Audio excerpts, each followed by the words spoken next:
We are happening live. So thank you all for joining me on YouTube today, on my YouTube channel. And I am so excited.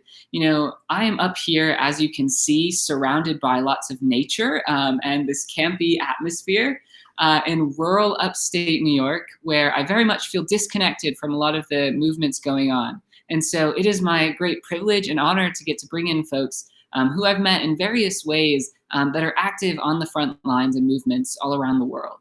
And so today we are joined by someone very special, a seminary friend, and I'll let her talk more about herself as well. But today we are joined by the fantastic Rose Percy. Welcome, Rose. Hello, JJ. Thank you for having me here. Yeah, it's great to have you. So tell us a bit about yourself. Where are you right now? I am in Quincy, Massachusetts. Yeah, Okay. A little bit south of Boston. Nice. And you said it's the suburbs, so it's not as chaotic as a city, but it's still, it's not like rural upstate New York. Yeah, Quincy is still a city, and I guess I kind of live in this like suburb part of Quincy. But it's not as chaotic as Boston, and definitely not as like calm and like disconnected as where you're at right now. Oh yeah. And so I described you as, Black theologian, artist, poet. How would you describe yourself to the world? Awkward a little bit sometimes. I just lean into it. It's just the more I lean into it, the better I feel. I think I would describe myself as definitely a Haitian American. Like the immigrant experience is also a part of my story as well. Yeah, and so with that, I met you in the fall of this year at seminary, School of Theology, Boston University, whoop, whoop. And School of the Prophets. And so one of my favorite things to ask people is how they ended up there. What has your journey been like spiritually? And then we'll go from that into the movements that are happening today. So if you could tell us just a little bit about like what sort of spiritual or religious spaces did you grow up in as a kid, and how did that bring you to seminary? Yeah. All right. So my father is a pastor. I am a PK. So I grew up in the Haitian church. I kind of use the term Baptist-costal to describe that setting, because at some points it was more Baptist and some points it was more Pentecostal. But I left the Haitian church when I was 19 to kind of like find my own path, and discovered the Church of the Nazarene, where I was a part of for like, I think, at least in Pawtucket, Rhode Island, for like about 5 years or so. And then went on to Eastern Nazarene College here in Quincy. And so my background kind of encompasses all, like a whole bunch of different Christian, I guess, types and perspectives, and communities of different majority groups. I've been in predominantly white churches and predominantly Cape Verdean and Brazilian church, and then of course like growing up in the Haitian church. And so for me, like having churches that are from different cultures represented in my story is really important to me. And so for me, I don't know if you wanted to jump in with another that's clarifying question, but you've gotten to see a lot of different perspectives of how Christianity has been expressed. And I was also thinking, as you said, Nazarene, that we're kind of like second cousins then, because Methodists and Nazarenes. There we go. So since you've gotten to see that broad spectrum of religious expression, what would you say? What is one thing, one aspect that you really value? One thing that whatever expression it was in, what is one thing that you found that was really central to what you've decided, what your faith is for you? Yeah, so I think that definitely becomes clear to me with like the church I'm a part of now, and that's social justice, and that's seeing a church that not only takes seriously what it means to follow Christ through like worship and prayer and reading your Bible, but actually like living out the gospel in community with one another and pursuing and seeking the kingdom. So I would say it's definitely a part that I think I emphasize the most when I think of like what is most important in looking for a church. Yeah, and I mean, that's really one of the reasons you're here is because I was just watching a video that you were reading at a protest this week. Actually, I think I saw the one that like your sister shared, and she was like, "This is my little sister," but in this, like, wow, that's so sweet of you reading at a protest. And so, I'm really curious, with everything going on right now. And as you're involved in the protests on the streets against police brutality, what has it been like for you? How do you see the theological training that we've been getting at the School of Theology and in your background coming into play and informing your work at the protests, and especially as a Black theologian? Well, what's been interesting for me about this past like school year, particularly the fall, starting up in the fall, we kind of had a semester of trying to, as a community, focus on racial justice and kind of, make our voices heard as Black seminarians, that it's still an issue that we're still talking about. During the fall semester was when Tatiana Jefferson was killed by police who stormed into her house for a wellness check, and she ended up being killed by police. And I remember how like that rocked the community for us Black students, and just kind of feeling like a sense of like silence around the issue. And then for me, that carried on over into the spring semester with my classes all focusing on race in some particular way. And I thought I could get away with it in our Christianity, Engagement, Modernity class. I was like, oh, great, a class about like who knows what. Maybe we won't talk about racism. But we ended up having like this kind of like thread of seeing how slavery was tied into the formation of the New World and modernity. I also took Dismantling White Privilege, Power and Supremacy with Dean Teddy and Bishop Susan. And what else did I have? I can't remember. The MLK travel seminar, which was like, if anything, the most, I don't know, just so rich and full of content about MLK's ethics and theological and spiritual journey. And then with that, the trip to Selma, Montgomery, and in Atlanta. And I also had an opportunity to start my contextual education in the spring and teach a class on leadership, power, and privilege. So my semester was like very intense. And I just remember thinking to myself, wow, like with a semester like this, I'm going to need to rest. And I'm going to need to really like figure out what my self-care plan is. I'm going to need to like build community.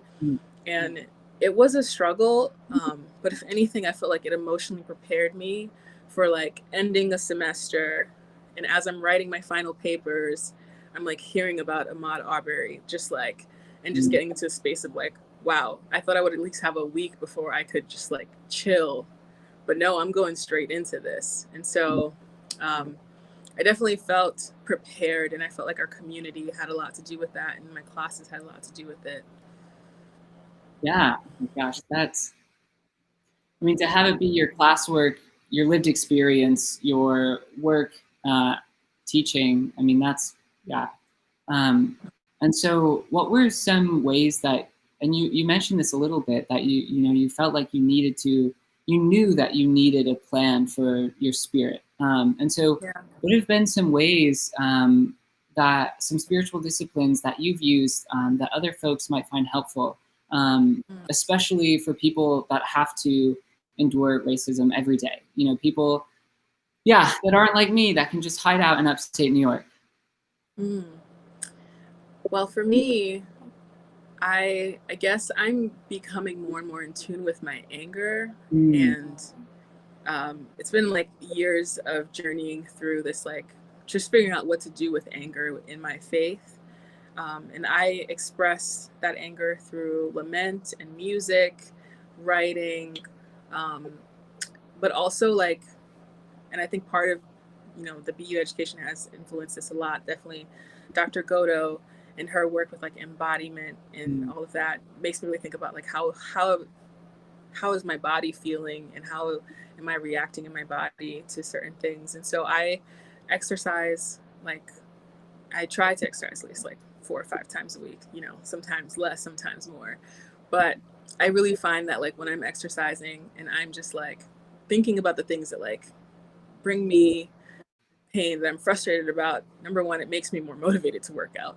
But then like by the end of it, like regardless of how I feel emotionally, regardless of how much control I feel over my life and circumstances of the world, like I'm forced to feel good because my body feels good. So some dimension of me is like experiencing like contentment, even if it's not something that I'm like emotionally able to do. And so that's number one. And definitely think church community for me is important. And I know that for a lot of people that can be hard, especially if you're part of a church that doesn't quite yet have a grasp on how to deal with justice issues yet and doesn't understand the impact that this moment is having on the bodies of Black people at this moment. And so for me, like I'm finding community through just like online spaces important. Right now I'm reading a book on like racial trauma and figuring that stuff out, but definitely community with other Black people who can just like feel this with you is important.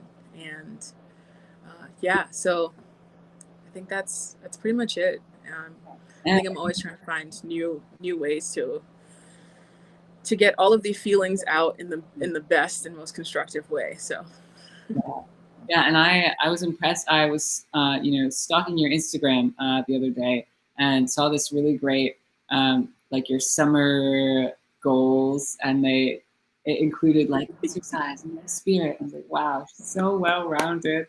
I try. Plan. I was like, but actually, like that's the thing. Like people really need to, it's having that plan, like you have on your Instagram, which we can plug here as well. Really taking the time to list that out and say, these are the things I'm going to do to take care of myself. Yeah, and that enables us to be better equipped to deal with all of the issues that are going on in our world right now. Absolutely. Yeah, and so I mean, since you've been on the front lines, in some of the protests, what is the mood in the protests? I mean, yeah, what's the mood like out there? The mood. It's interesting to think about. I think I've been in 2 different protests, like in terms of like physically showing up.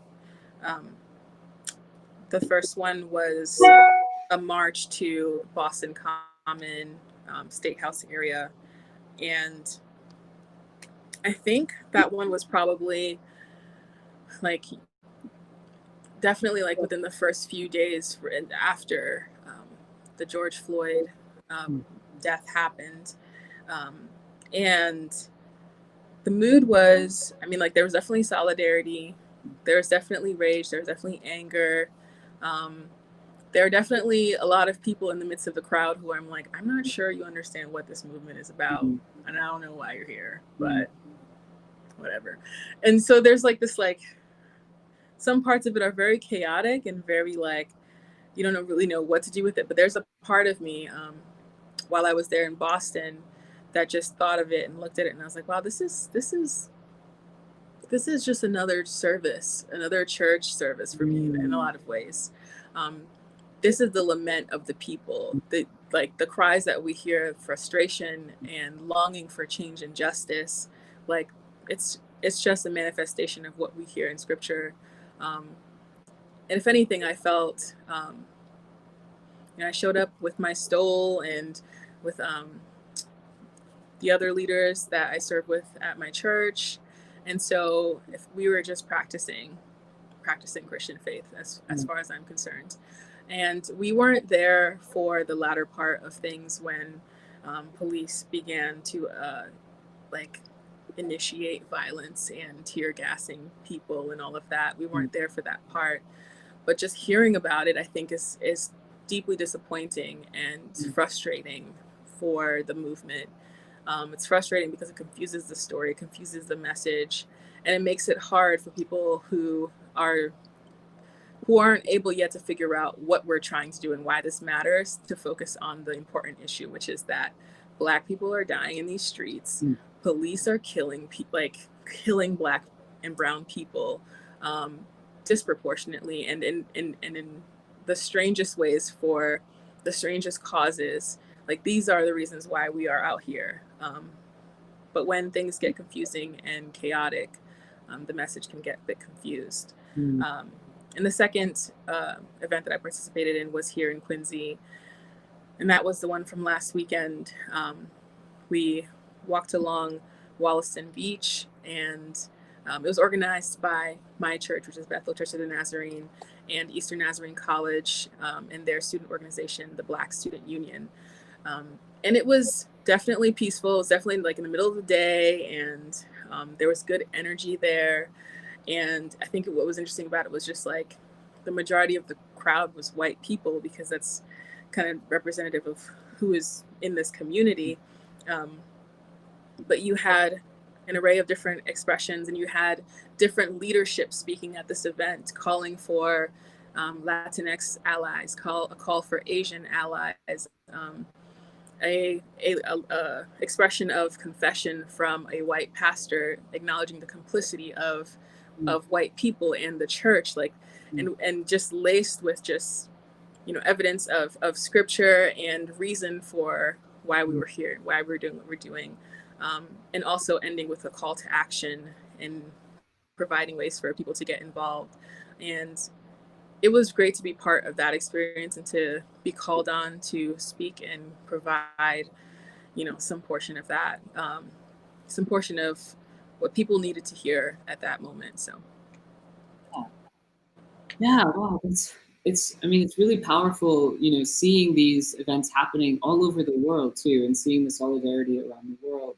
And so I really appreciate, you know, your willingness to be out there, you know, as a person of color, putting your body on the line, and for coming on here and doing this emotional labor of educating us. And so thank you for that.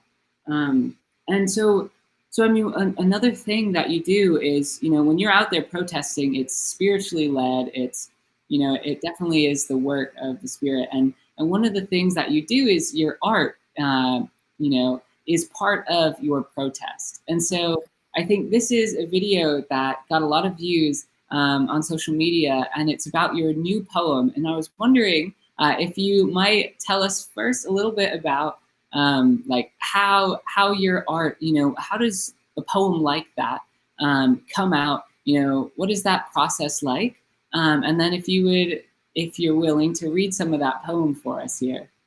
Yeah, I'll absolutely read it. And as far as the process, what's interesting about my relationship with poetry is, like, I had a particular point in time where I did spoken word, and for a good like 4 or 5 years, I was like, yeah, I'm gonna become like a semi-famous Christian spoken word artist, and I'm gonna build a brand, and of course, like, that's gonna be my path. And it didn't end up happening that way. Didn't turn out that way. And part of it is my resistance to kind of I think my resistance early on in realizing that people saw the art, but they didn't see the message as much as I wanted them to. But I'm beginning to get back into poetry, not necessarily spoken word, but poetry, because if anything, it's like one of the art forms that's been with me the longest. Like, I've been writing since I was 11, since I first heard like a Maya Angelou poem in 7th grade. And I was like, I'm gonna do that. I'm gonna do that thing that she did. And so yeah, as far as this poem, after a couple of weeks of just seeing newly awakened people enter this movement, I just felt a mixture of like feelings about it. One, like being the joy that, wow, certain people that I've always wanted to wake up and realize what's going on are finally waking up. But then the frustration with, like, man, like, you've only been in this for 2 weeks, but you're already tired and you want to quit and you want to take a break. Let me tell you about tired. It's got colors you don't even know yet. So I think, like, it's about holding that tension of like tired, newly tired versus being a senior, what I'm calling a senior in exhaustion these days, and just kind of being like, well, if we're going to get through this together, I'm going to have to give you an orientation. So it's a play on words in a lot of ways, which captures a lot of tensions. Yeah, and it's beautiful. I'm so excited for everyone to get to hear it. So I can't hear you myself. Wait, did you say you can or can't hear me? No. You can't hear me. Oh no! I don't know what's going on. Let's see. Can you hear me now? It's still not. Oh no. Technical difficulties.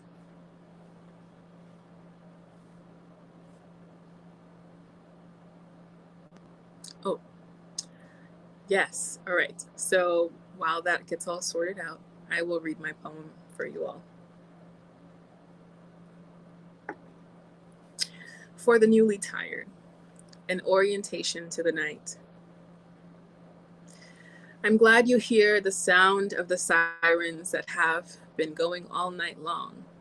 They have been keeping me awake for years. I'm glad you are finally asking yourself and everyone else why we have let them ring for so long. They've been ringing since before I was born. I'm glad you are now in the same insomnia as me, even if a little differently. Often I have watched you nod off until the next alarm forces you awake. I have often thought it tender that you can even sneak in a nap in between them. Sometimes I have been able to pretend I am sleeping. Sometimes I've been able to make daydreams feel like rest. We may be wide awake together, but we are not the same. You haven't started seeing things in the dark yet. Shadows you are trying to make sense of, movements you are trying to understand. The night has yet to become a language to you. You still need me to tell you what I see. Your eyes are still adjusting. Perhaps one day, morning will come, and we will no longer have to squint with tired eyes.